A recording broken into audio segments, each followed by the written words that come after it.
Or we could do like a Lily Fomo episode, all sorts of stuff we're going to plan to watch without her and just like. Oh, that's pretty good. That's And just just be like, a Lily FOMO episode is Lily pretty awesome. FOMO, and then just be like, and then we'll see if the next time we record, if there'll be like a test, like, does she listen to her own podcast? I mean, Lily does. She misses then us. she'll come in really hot the next time, super mad at us of all the stuff we're going to watch without her. Lily definitely listens, which makes two of us.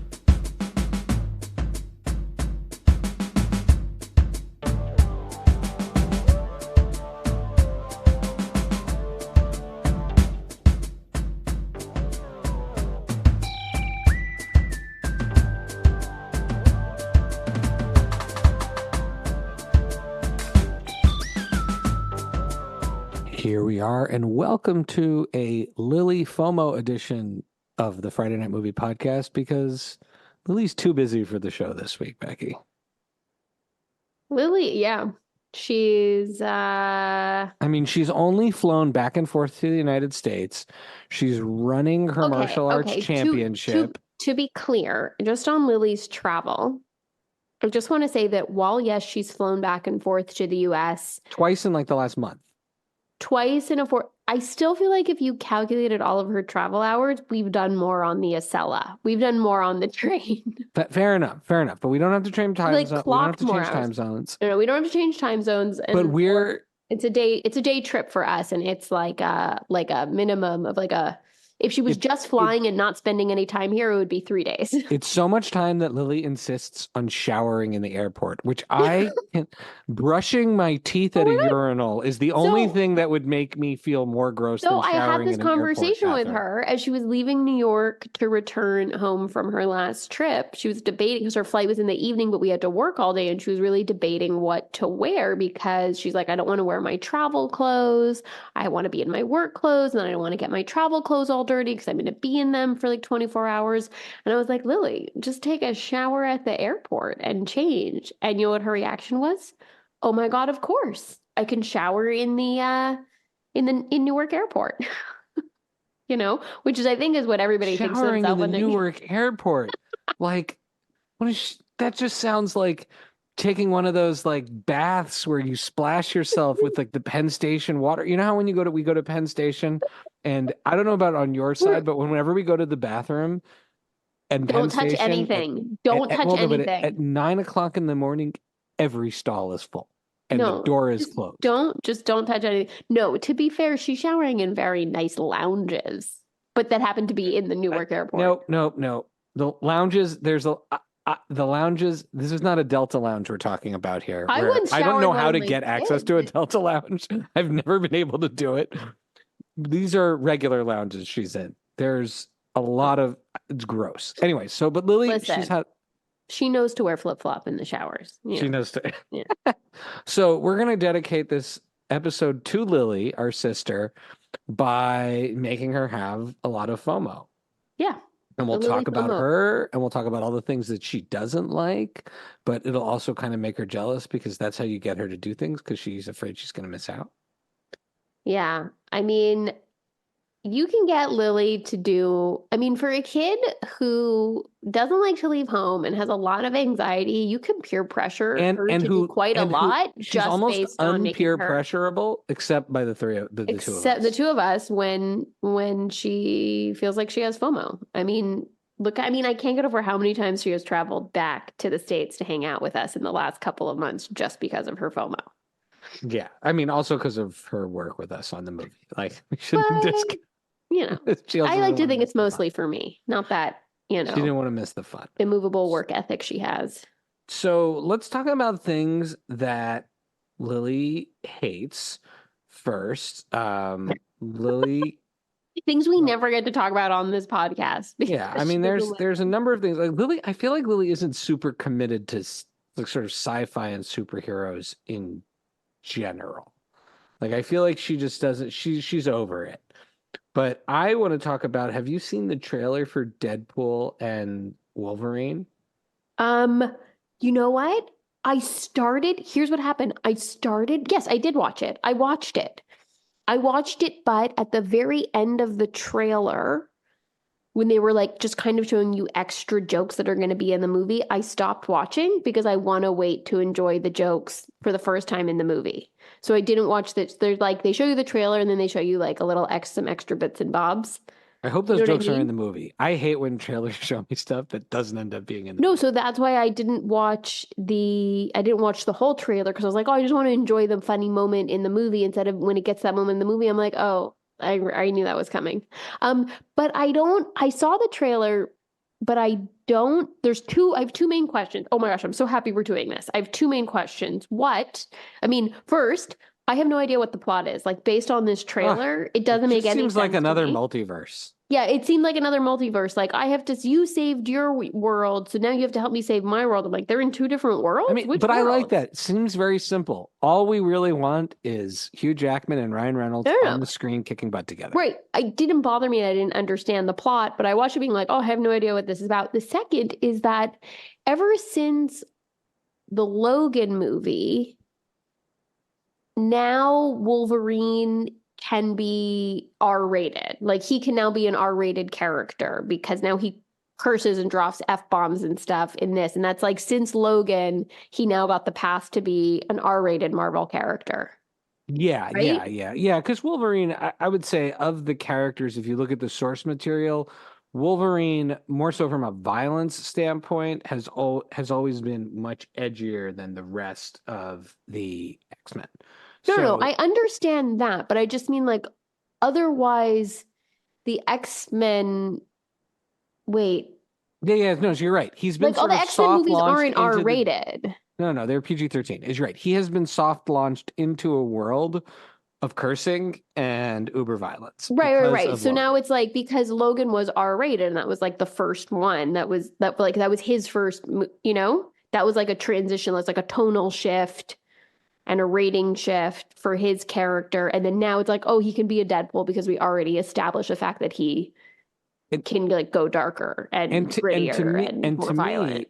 to me sounds like they're just using some multiverse nonsense, right? Like they're just paying like forever the end game and Quantumania. But like, are they in two different universes, No, Wolverine and Deadpool? Like, what is this? Wolverine and Deadpool are in the same universe because Deadpool always jokes about how he doesn't have access to all the top tier X-Men, like in Yeah, yeah. Deadpool 2. But it's unclear if the Wolverine in this movie is the Wolverine from Deadpool's universe or it's a Wolverine from another universe, because I'm pretty sure the Logan Wolverine is a different or ostensibly a different timeline. That is a sort of a single story of the end of Logan's life, but it doesn't necessarily need to be the end of Logan's life. Does that make sense? Yeah. Also, I dare you to read the comic book version of Old Man Logan. There is some seriously gross stuff in it that is not in that movie. No thanks. There's a whole family of incest Hulks that exist. What do you mean incest Hulks? Why? Like, Why do we need incest Hulks? I don't know, but his main villains in Old Man Logan at the end are like Bruce Banner and like his inbred children. Okay. Super gross. But yeah, I'm super Okay. excited for this movie. And I don't need to know much about the plot. The last one had time travel and all this other stuff. But Oh, yeah, the last one had time travel. Wait, who I'm was very the time attached to traveler? Wasn't it Moran. Josh Brolin? Yeah.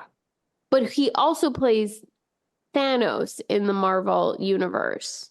Yeah. I don't know if, But well, I mean, Thanos is actually, I don't know if he's dead. So yeah, I guess he plays two characters, but they don't look the same. no, I know they They have the don't same look the voice. same, but like, but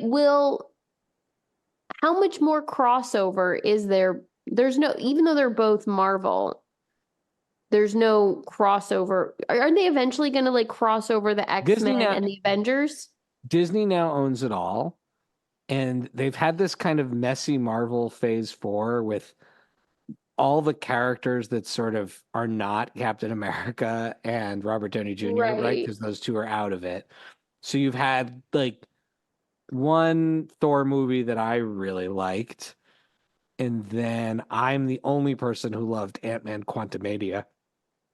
I've seen it like 3 or 4 times. I But think in I saw it with general, COVID, which helped it make sense. in general, you're looking at a Marvel Phase 4 that has been like marked by weird Scarlet Witch stuff. Elizabeth Olsen's a great actor, but like nobody cares about Scarlet Witch. If anything, Scarlet Witch's most compelling story is that she is an X-Man. Like in the X-Men timeline, she is the X-Men and she does this crazy thing called the House of M, where she eliminates all of the X-Men's powers like overnight, or kills all the X-Men overnight, whatever it is. It's like this crazy event. So That she a clearly, villain? she's always like kind of, she's a good guy, but one of those good guys with a lot of power. And is her In fact, there's a is her weird is her dad Magneto? in originally when I was growing up, her and Quicksilver were Magneto's kids, Yeah, but it yeah. seems they've abandoned that. Hmm, I don't. fascinating. It seems they've abandoned that. It seems that is no longer the story. All right. Well, anyway. Anyways, it seems like, especially after Chadwick Boseman died, which is so tragic because I think he would have been the perfect guy to kind of be the lead, Yeah. you know, like the main Avenger, right? Like him Right. with a little comic relief from Paul Rudd, like and then Thor, like that would have been incredible. And the Guardians, right? The Guardians of the Galaxy would have been perfect. But now the Guardians of the Galaxy have basically closed, except for, you know, they might bring him back here and there, but their story's over. Yeah. Oh, sorry, that movie was amazing.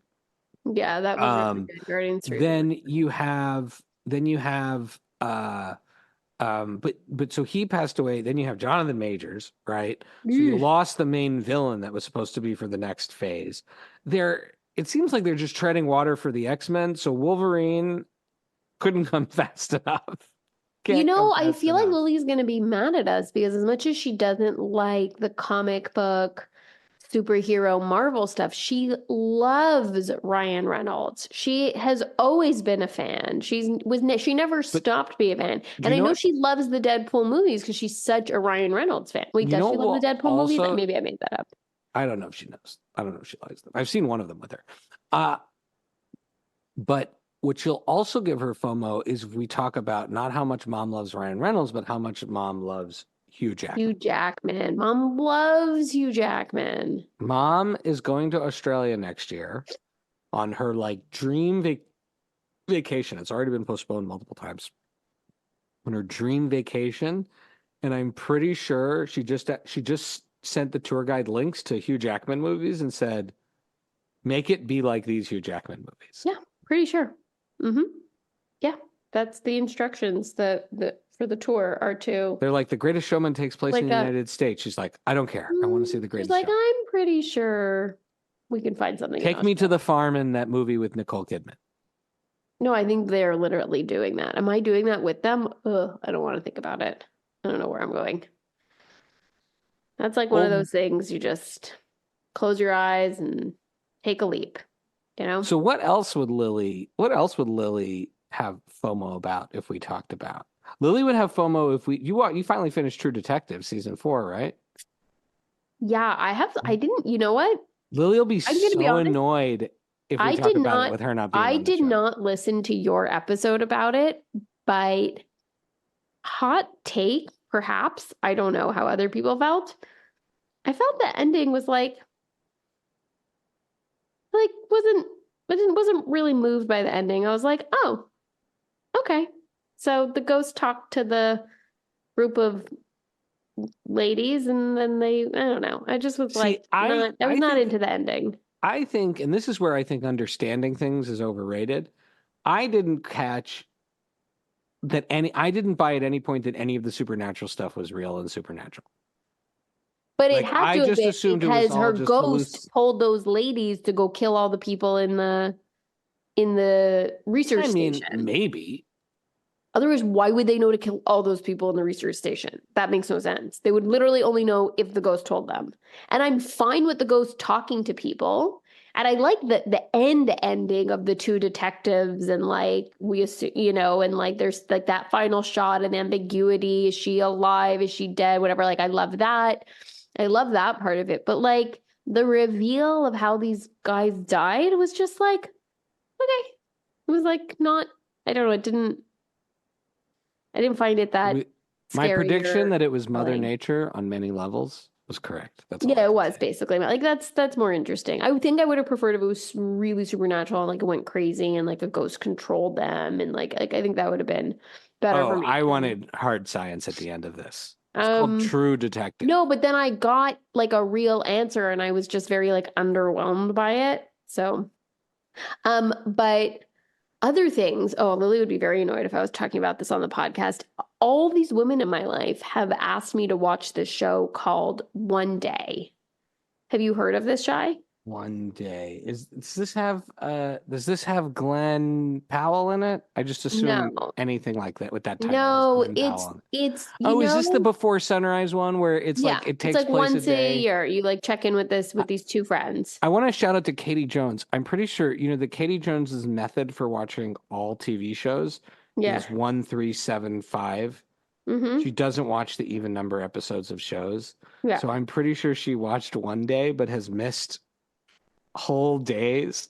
Well, you know what? If she missed whole days and she caught the right, so like it could go either way. If she caught the storyline of just the male character, then the ending would feel pretty satisfying. If she caught the ending, if she caught the episodes with the female character, then the ending would make no sense. And this is my problem with the show and why I ultimately, while episode to episode is like well done and they're good episodes, but the overall package and the ending it gives you is such a letdown. Wow, I really have a theme today. I'm not impressed by people's endings. Is that the whole show is a two-hander where you're following these two characters evenly and you're following their arcs evenly. And then at the end, they kind of like burn the female character in order to like give Not them physically. no. They just like they do her dirty. Like they just basically like at a certain point in the last episode, they're like, oh, we're just not going to finish her story. Like they literally don't finish her story as Ooh, a device so that they can can I ruin it for you? Do you care?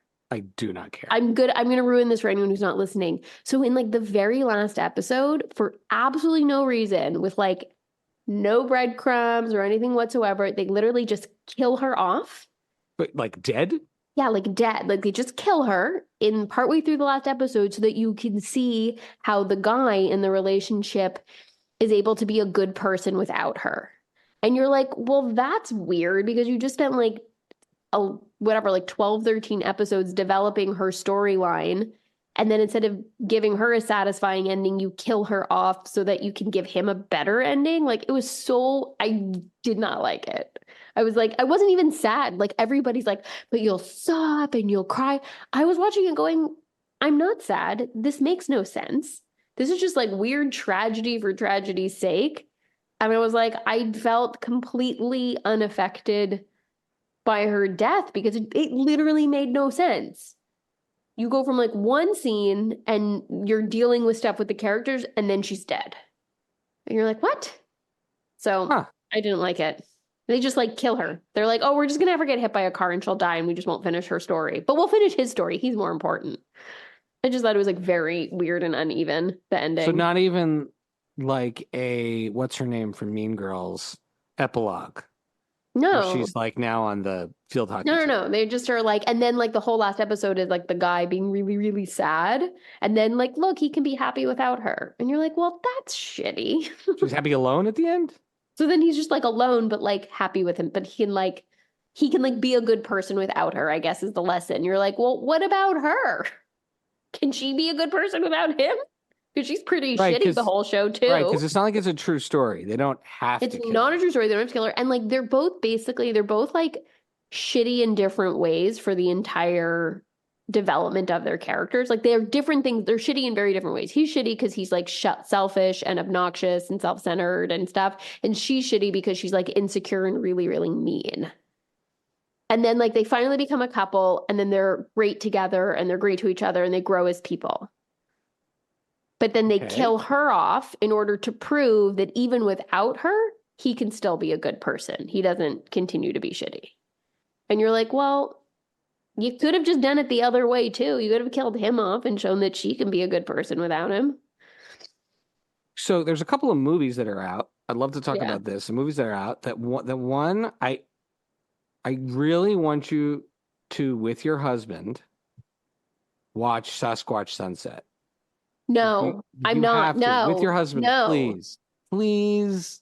I will let him watch it and It I will just sort of came out mill on around demand. it. I will have him watch it and I will mill around in the background, like doing dishes or But cleaning he or like likes cooking. artistically No, weird no, he can watch it. I'm not things. watching it. It sounds Hard. horrible, Shy. It sounds horrible. Oh no, it's just in the theater. It's not on demand yet. Okay. Oh, so I can. Go to the theater and see it. Okay. I'm not wasting a babysitter on that. But what did come out on demand is this movie Late Night with the Devil, which is starring David Dachmalchian. What? He played I think the polka dot guy in the Suicide Squad. You recognize him. He's got Oh like yeah, yeah, I really know who he is. serious He's eyebrows. great. He's This in mo- other stuff. this movie has been getting a lot of hype by really like this one. I'm very excited to see this one. It's a live broadcast of a Um, late night talk show in 1977 goes horribly wrong, unleashing evil into the nation's living rooms. have That you I don't like that kind seen? of stuff. No, have you seen the preview for? Have you seen the preview for this new? I guess it's kind of like a horror thriller movie, Trap, starring Josh Hartnett. Trap or trapped? No, I think it's called Trap with Josh Hartnett, or maybe it's called I Trap.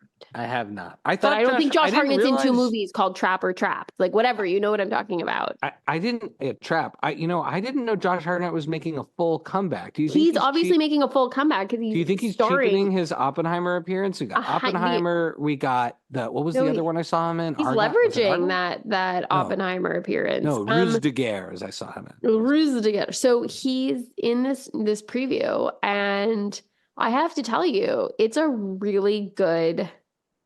The preview sets it up. Like the preview in and of itself could be like a short film with a great twist. And Haley Mills from The Parent Trap is in it. I'm already sold.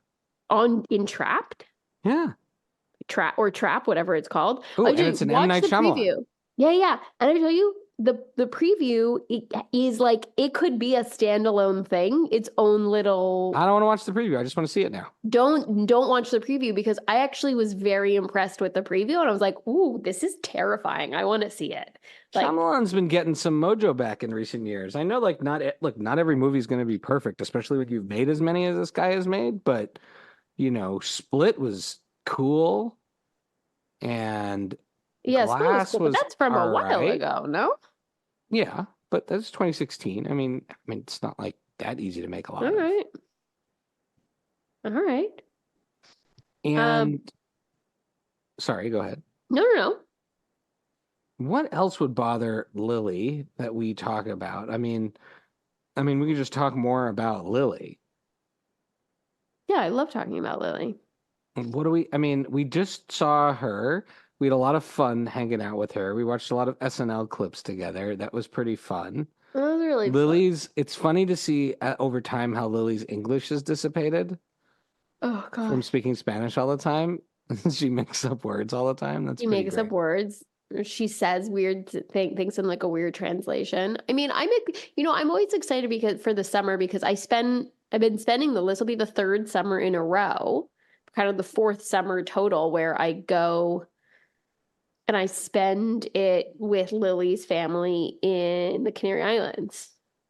So I'm really excited about that. We don't really get to ever see any movies though. I gotta be honest. Yeah, it's getting harder in our old age to do this. I mean, I've been keeping it up with my kids lately, but it's a lot of work. Here's the thing, I see a ton of kids movies. Like I see every single kid movie that comes out because I Have take you my seen any kids good to the ones movies. lately? I mean, the only one I would actually, so I see a lot of them and they're entertaining for what they are in the moment with my kids. Like we enjoy them, but they're not ones I come home and be like, oh, you got to see it. Except, and I've mentioned this before and I talked about it on the pod, Wonka is now on streaming and I really do recommend it. Okay. Thought it was very whimsical. Now that my kids have officially grown out of wanting to see every animated movie, like it being a given, we're like, oh, the animated movie's out, we can see it. I'm pleased. Like I saw Mario, we got halfway through Ninja Turtles. I was really liking that, but I'm not dying to go Right. see See, like whatever the you next didn't have to go see talking duck Migration and shoe. Kung Fu Panda 4 and Right. like I've seen all of those. Now, there's this Mark Wahlberg and a dog movie coming out called Arthur the King that my kids have seen the preview for and they really want to see that. Arthur the King. It's about a guy running a race and then becomes friends with the dog and like the dog gets sick and then he takes care of the dog. I don't know, like Mark Wahlberg becomes friends with the dog and they run a race in like Well, it's got Simu Liu. somewhere together. Right. No, it has like a cast. So I don't know what the rating is, but I think I might have to take them to see it. That sounds, I mean, I mean, I'm it's not got to be appropriate for them because we saw the it preview. sounds and, like the dog's gonna Migration. die though. Either the dog's gonna die or he's gonna sacrifice winning the race to save the dog. But it's based on a true story, so I might just look up the true story, and if the dog dies, we won't go see it because that's like a whole thing I can't deal with. Yeah. And what other shows have you been watching? I've got Oh, 2 I've episodes been left of watching Shogun. shows. I have 2 episodes left of Shogun, which has been just fabulous. Everyone should check that out. Is it really good? like Because I couldn't get through the first episode. It was so gross. Like all their most teeth of were it's so not gross. violent. A lot of it is more like internal politics. There are some grim moments, some peak moments, but versus, let's say, Game of Thrones, I don't think Shogun is excessive. I think Shogun Game of uses Thrones them is really excessive. effectively. But I read that book years ago, and I can't tell if it's different. When it's done, I'll read one of those different from the book. It feels like they're emphasizing slightly different things than the book, but it's fantastic. So I've been on the recommendation of our dear friend Kristen Farnham. I've been watching this show called Bodies, which is Not 3-body problem and not bodies. different. I know, right? It's so confusing. And it's a crime. Time travel thing, right? I saw the first episode. It's a crime like time travel-ish show. Like the characters aren't time traveling, but it's a crime show, but it's taking place across 4 different timelines across like 160-year period.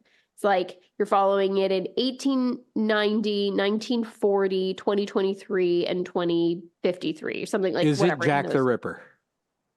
No, it's not. It's not like a cult leader. Ooh. And it's somewhere between extremely interesting and so confusing I have to turn it off. Like there's just certain episodes where I'm like, it's so confusing and I can't remember who's, and I'm so good at that. Like I know you watched The Witcher. You're like, the only person I know that understood The Witcher. Right. Like I'm actually really, really good at following the complicated timelines. And I just am like, who is he alive in the same timeline?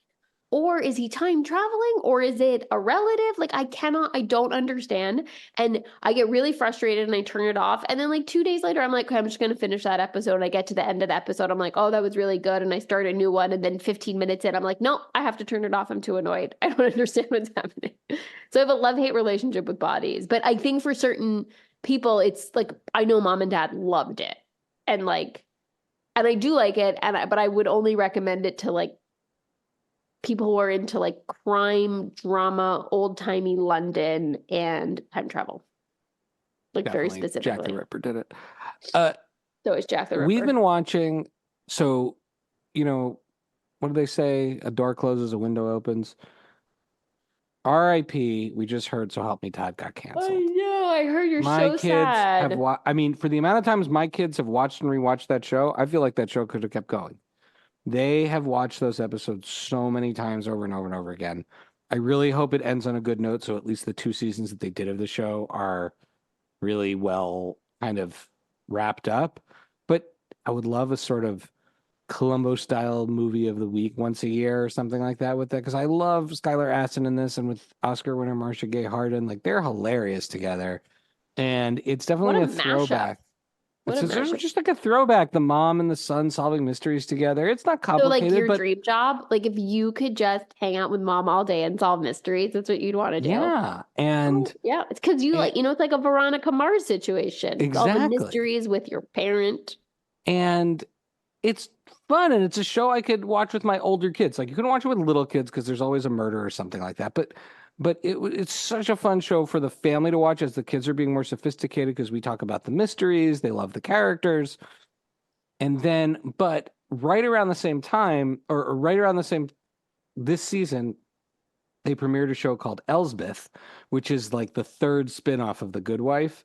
Wow, they're still making spin-offs? Yeah, and this one is a total procedural. Oh. It's not like a more complex drama about Elsbeth Tassioni, who is a great side character. And the woman that plays her, name is escaping me right now. She's so But great. she was Carrie on True Preston. Blood. Yeah, I think that's her name. She was on True Blood. She was in The Holdovers too. And she was in The Holdovers. Yeah, she was perfect in The Holdovers. Yeah, Carrie Preston. She's amazing. And it's very much like Columbo. Not like Columbo the way Poker Face is like an updated Columbo meets Tarantino. It's like Columbo. You find out pretty early so far, as I've seen in each episode, who the villain is, and then it's about how she outsmarts them with her sort of folksy, playing dumb, kind of tenacious ways of solving the mystery.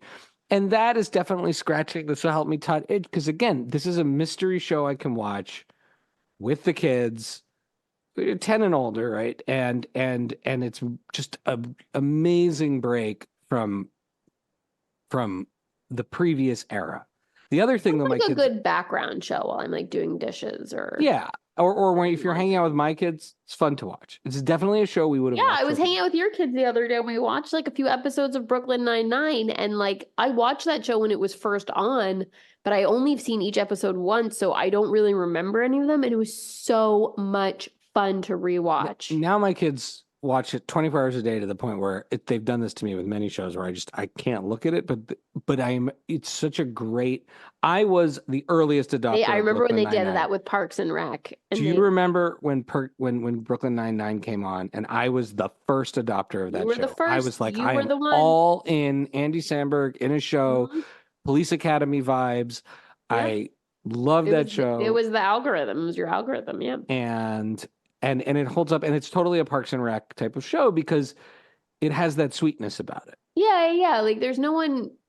It's not like The Office where like some of the characters are just like so mean or terrible. Yeah, like Scully and they're dumb Hitchcock and gross, but they're not mean. Yeah, Hitchcock's like worse than Scully, but like ultimately that's the worst you got there. Okay, can I ask you a different question though? Have you actually seen Three Body? No, because I get a little anxious when something is as hyped as it is, and I don't know where to find it, and I usually know where to find it. It's on Netflix. It's on Netflix? I'm pretty sure it's just Netflix. And is it all the, I assume like, are all the Euphoria kids in it? Is that why people like it? Like who's in it? I have no idea. I know I from the preview, I recognize one guy from Game of Thrones that's in it. Oh, the one that plays. Oh, this has nothing to do with the Euphoria kids.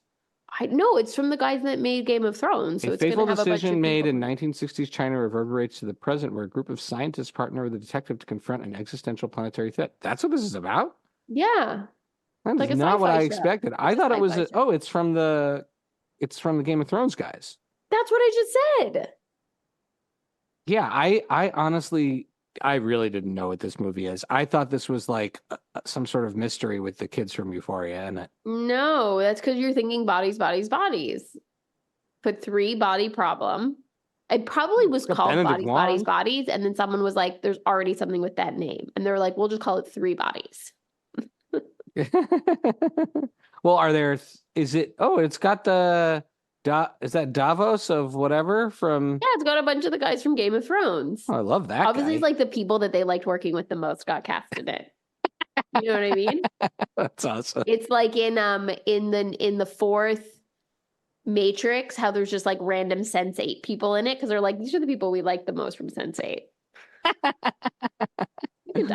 That is a plus in that. So now you know whoever is in Bodies from Game of Thrones probably have the best personalities and are the most fun to work with. Ooh, Jonathan Pryce, the guy who played the Sextant. That guy is great. Oh, there's some really cool people in this. You know, I'm so worn out from the Expanse, which was so good. I don't know if I'm. Ugh, the Expanse. CCH Pounders. So I mean, there's great people in this. You know, they really left the door open. There could be an Expanse movie with some follow up there. What happened to But the they guy ended from it The at such a good Expanse? spot. But what happened to the guy from The Expanse? How come we don't see him in anything? The guy who played War and Peace in the Sky High. What? Sky High is a movie about Do not know what you're talking high about. school for superheroes starring Kurt Russell. Oh my God. And that's amazing. Is it Kelly Preston plays That's the hilarious. mom? And But Bruce Campbell's in it, and the Dave one that Foley. plays the main guy. Yeah, and he plays in this like the brooding kid who you think is a villain, and ends up his whole arc is him becoming best friends with the main character. And Stephen Strait, the one that plays Jim Holden. And what look, else he played War and Peace in Sky High. That's like the other big thing. What do you mean he played War and Peace? No, that War was and his Peace is the name of name? his superhero character. What year is that movie from? 2005. Wow, it's actually, I thought it was in the 90s. Really but it's old. 2005. Okay, so Danielle Pennebaker is in it, who is in The Flash. But I don't think he's been in anything since The Expanse. I mean, maybe he's just like chilling back in Canada or wherever. Yeah, I guess so. Is he? Oh, wait, hold on a second. Now I've got to like double check all of Wait a minute. What's The Expanse one ship? What's that? It sounds like an anthology of short webisodes of The Expanse, all relating to the doctrine of one-ship. What?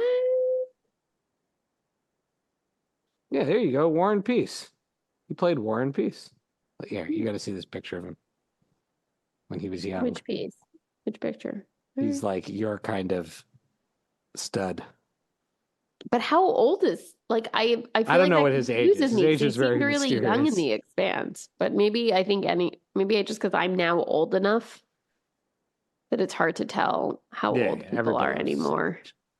Well, this has been fun. A nice little catch-up episode in the midst of what has been a crazy few weeks.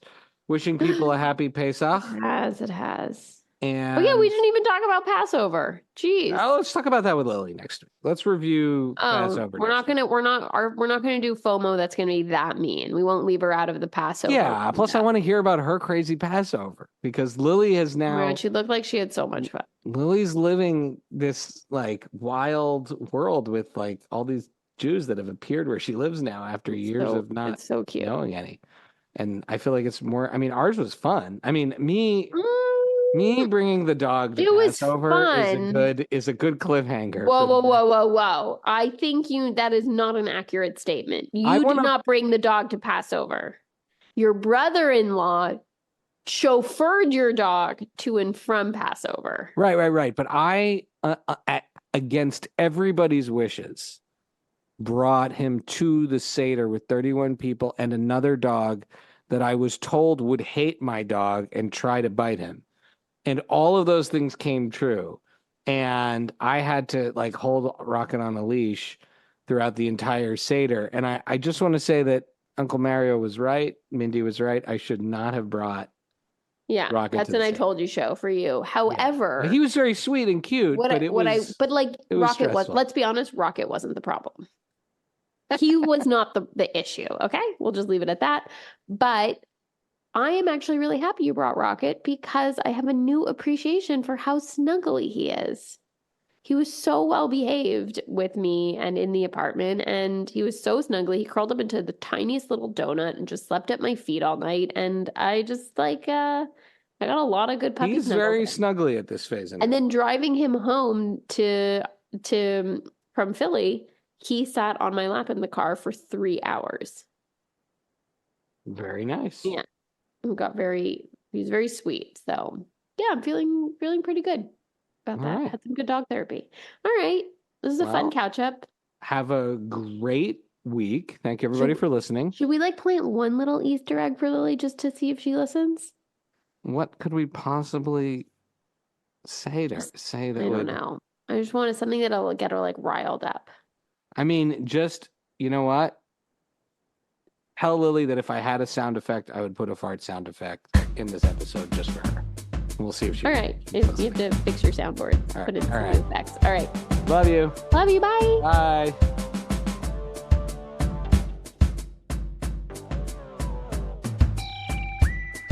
Thank you for listening to Friday Night Movie, the sibling rivalry and pop culture podcast. Join the Friday Night Movie family by following @FryNightMovie on all of the socials and visiting our website, FryNightMovie.com. Our theme song is by What Does It Eat? And make sure to leave us a review on Apple Podcasts or wherever you get your podcasts. Thanks for listening.